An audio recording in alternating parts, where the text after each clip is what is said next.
안녕하세요. 혹시 이런 얘기 들어보셨어요? 검색 엔진이 똑똑하면 느리고 빠르면 좀 멍청하다는 오랜 딜레마 말이에요. 오늘 바로 그 공식을 완전히 깨버린 기술 콜버트 V2에 대해 한번 얘기해 볼까 합니다. AI 검색이 어떻게 더 똑똑해지면서 동시에 더 작고 빨라질 수 있었는지 그 비밀을 지금부터 같이 파헤쳐 보시죠. 자, 한번 상상해 보세요. 만약 여러분이 쓰는 검색 엔진이 지식이 엄청나게 많은 천재 학자이면서 동시에 100m를 9초에 뛰는 세계적인 단거리 선수라면 어떨까요? 말도 안 되는 조합 같죠? 이게 바로 AI 검색 기술이 오랫동안 씨름해온 아주 근본적인 문제, 바로 품질과 속도 사이의 균형 문제였습니다. 네, 맞습니다. 이걸 바로 검색 엔진의 딜레마라고 부르죠. 최신 검색 시스템들은 늘 이 속도냐 아니면 정확성이냐를 두고 끊임없이 줄다리기를 해왔어요.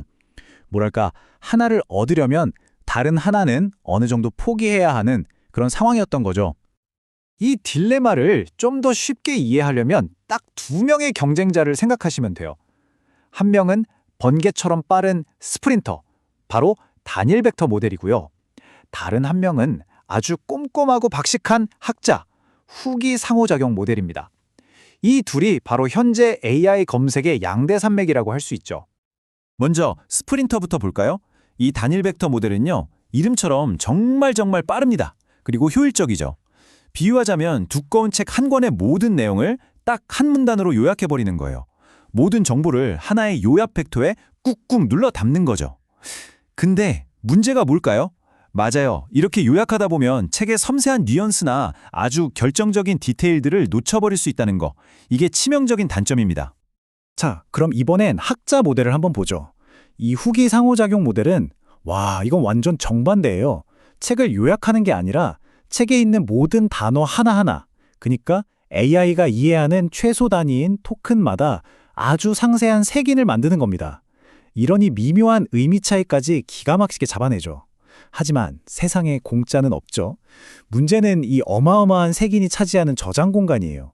스프린터보다 무려 10배나 더 큰 파일을 만들기도 하거든요. 정말 엄청나죠? 바로 이 지점에서 이 딜레마를 해결할 우리의 주인공이 등장합니다.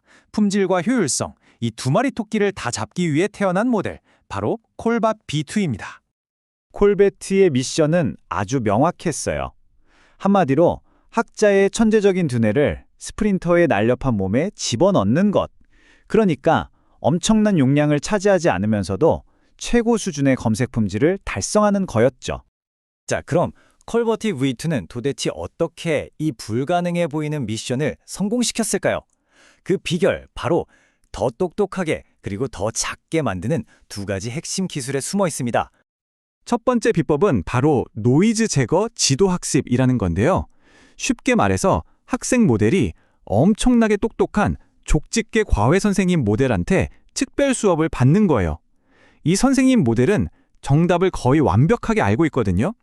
그럼 학생은 그 지식을 쏙쏙 전수받으면서 헷갈리게 만드는 불필요한 정보, 즉 노이즈는 싹 걸러내고 진짜 중요한 알맹이만 배우게 되는 거죠. 이러니 모델이 훨씬 더 똑똑해질 수밖에 없겠죠? 자, 똑똑해지는 비법은 알았고, 그럼 이제 어떻게 몸집을 줄였을까요? 이 압축 기술의 비밀도 아주 재미있는 비유로 설명해 드릴게요.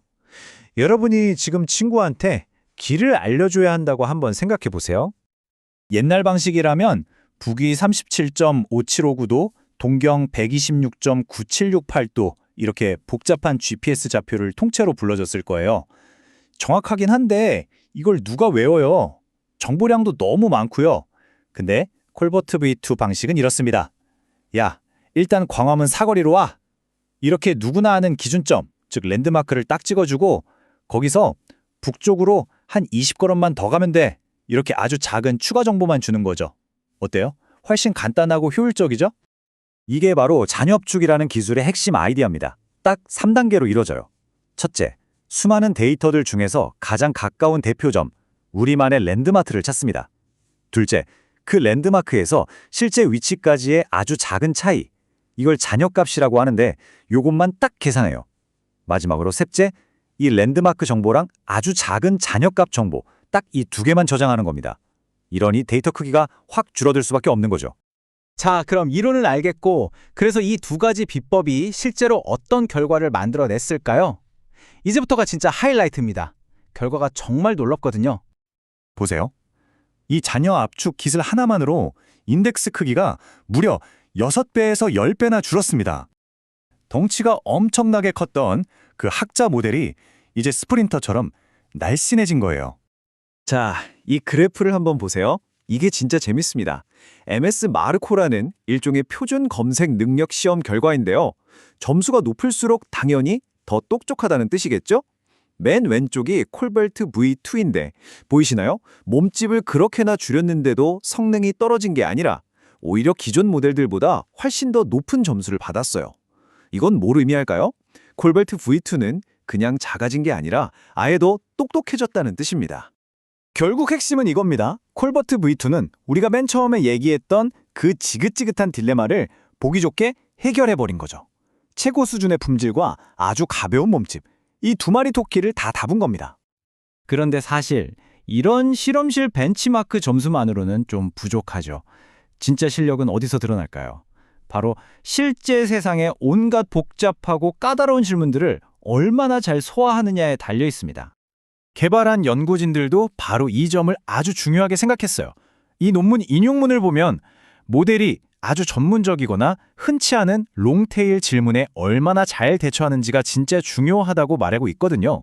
이 롱테일이라는 게 뭐냐면 바로 우리가 평소에 검색창에 입력하는 그런 아주 구체적이고 세세한 질문들을 말하는 겁니다. 그래서 이 진짜 실력을 테스트하기 위해서 연구진들이 로티엘이라는 새로운 시험대를 만들었어요. 이름 그대로 롱테일 주제, 그러니까 좀 마이너하고 전문적인 주제들을 얼마나 잘 아는지 평가하기 위해 특별히 맞는 벤치마크인 거죠. 루테에 어떤 질문들이 있는지 한번 볼까요? 언어학에서 어근이랑 어간의 차이가 뭐예요?